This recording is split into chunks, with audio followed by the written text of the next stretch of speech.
Olá, sejam bem-vindos no canal Cido Assis. Eu sou o professor Cido e aí gostaria de estar aí pedindo para você que está aqui assistindo o meu vídeo pela primeira vez que se inscreva no canal e dê aí o seu like, tá?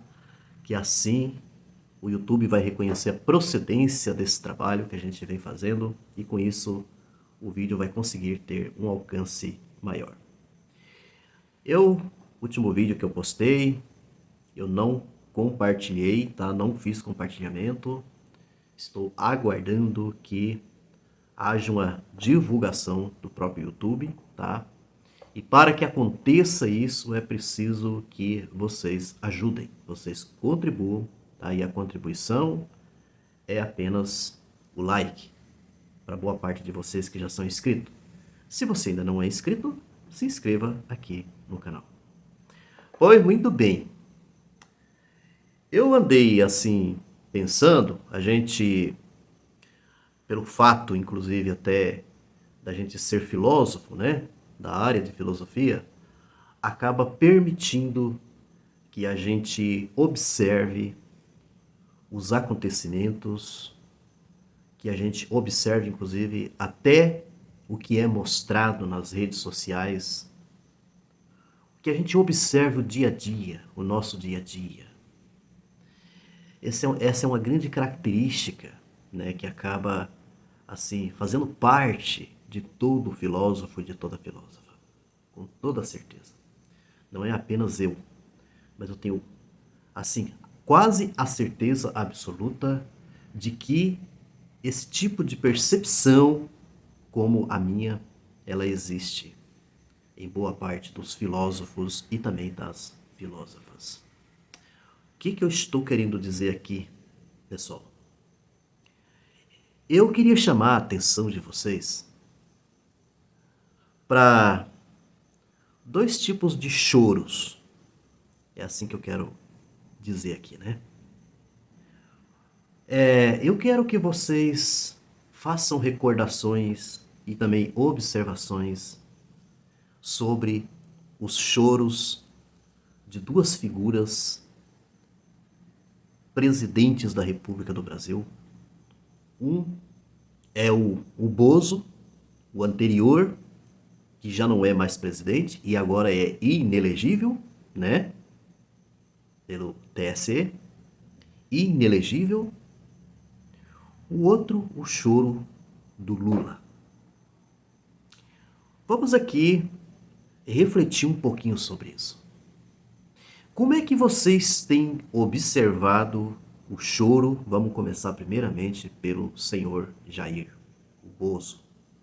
Como que vocês têm observado o choro do Bozo? Deixa eu só tentar aqui a coruja, né? Olha aqui a coruja que tá aqui, tá?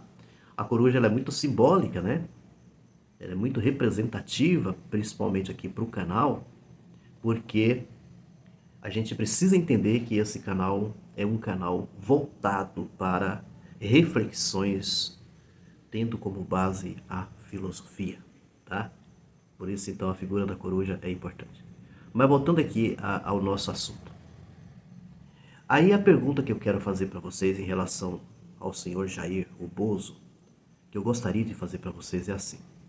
Durante o mandato, durante o período que Bolsonaro foi presidente da República, quantas vezes vocês viram ele chorando? Estou fazendo um silêncio para que vocês pensem. Quantas vezes vocês viram o Bolsonaro chorando? Quantas vezes?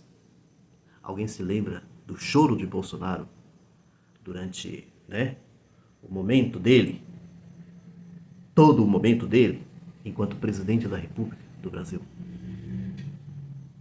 né? O que a gente mais viu durante o período em que ele esteve na presidência é um Bolsonaro rindo, e rindo bastante, fazendo chacota, fazendo ameaças, promovendo xingamentos, ameaçando o Supremo e outra, ameaçando jornalistas. Tem muita gente que já se esqueceu disso. Ameaçando jornalistas, tá? Quando eu estou falando ameaçando, é claro que talvez o termo não seja ameaçando, mas agredindo verbalmente, a palavra agressão talvez cabe mais. Mas entenda muito bem o que eu estou querendo dizer aqui.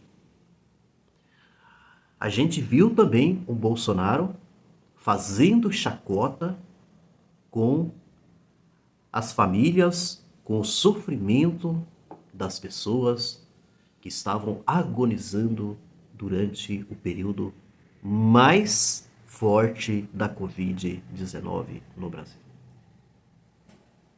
Não é verdade? É o que a gente mais viu. A gente viu, né, o chega de mimimi, né, que isso correu nas redes sociais. Isso foi manchete, foi, né, nas redes sociais. É isso que a gente viu do Bolsonaro.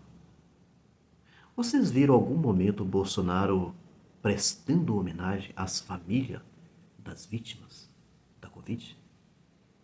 Quando que vocês viram? Quando? Ele dizia que ele não é coveiro, né? Você se lembra disso? Mas voltando ao choro. Que momento que nós vemos o Bolsonaro, então, chorando?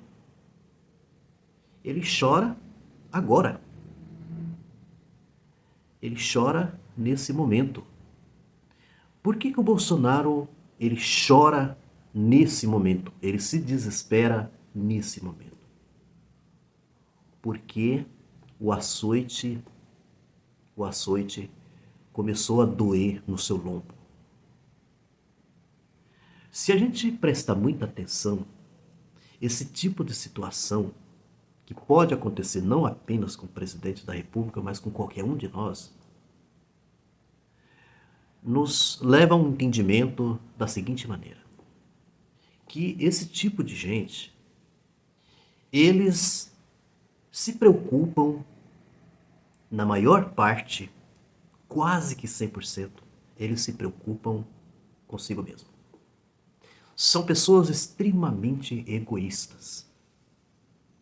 Não estão nem aí com as outras pessoas ou com o sofrimento das outras pessoas. O pessoal até chegava a dizer, a dizer que o Bolsonaro tem uma psicopatia social. Como se ele fosse um psicopata social, agindo como um psicopata social. Só que é engraçado, né? Ele sente por ele. Ele fala da facada que ele levou.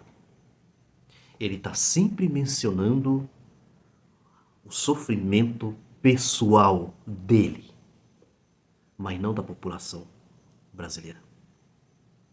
Eu nunca vi em nenhum momento o Bolsonaro ter qualquer preocupação com a população brasileira. Toda a sua preocupação sempre foi voltada para ele. Ele é que era o centro das atenções de tudo, inclusive até dos políticos do partido em que ele pertence, que é o PL, agora, né? E Lula? Como é que é o choro de Lula? Lula nunca escondeu as suas emoções. Desde quando eu conheço Lula. Lula se emociona.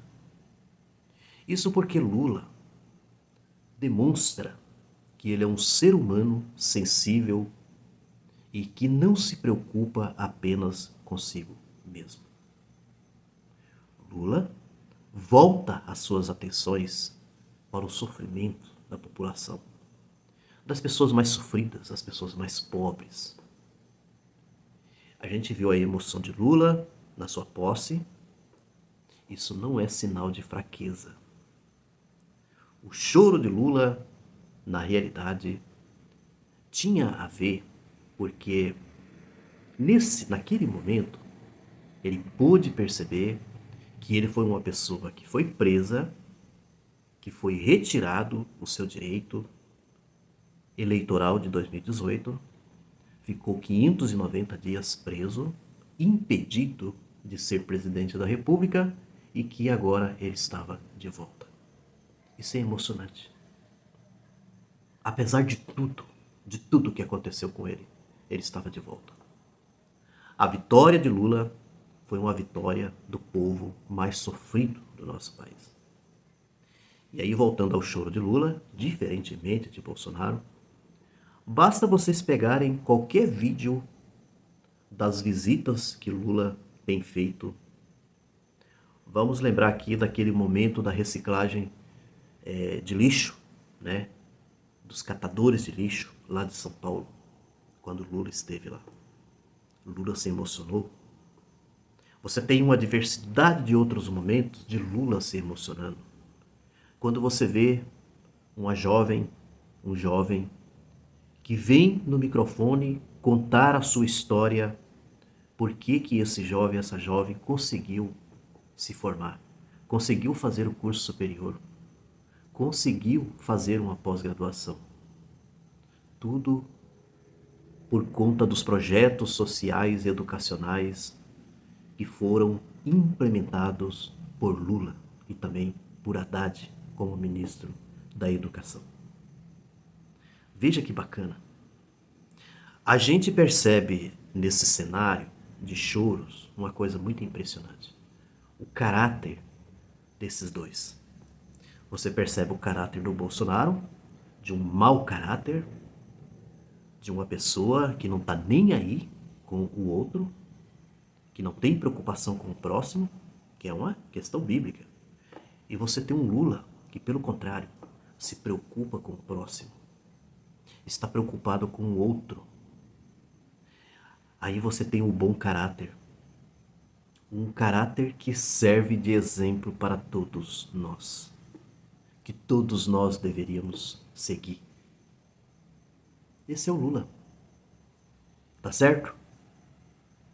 Pensem bem nisso que eu estou passando aqui para vocês, esse tipo de reflexão que eu estou passando aqui para vocês, que é muito importante a gente compreender, é muito importante a gente observar, fazer uma leitura dessas coisas como eu estou passando aqui para vocês, porque essas coisas são fundamentais para nós. São fundamentais, que muitas vezes elas passam despercebidas por muita gente. E em grande parte a imprensa corporativa não dá muita atenção para isso. Não presta atenção nisso. Grande abraço, até a próxima. Amanhã, estaremos aqui de volta. Até lá.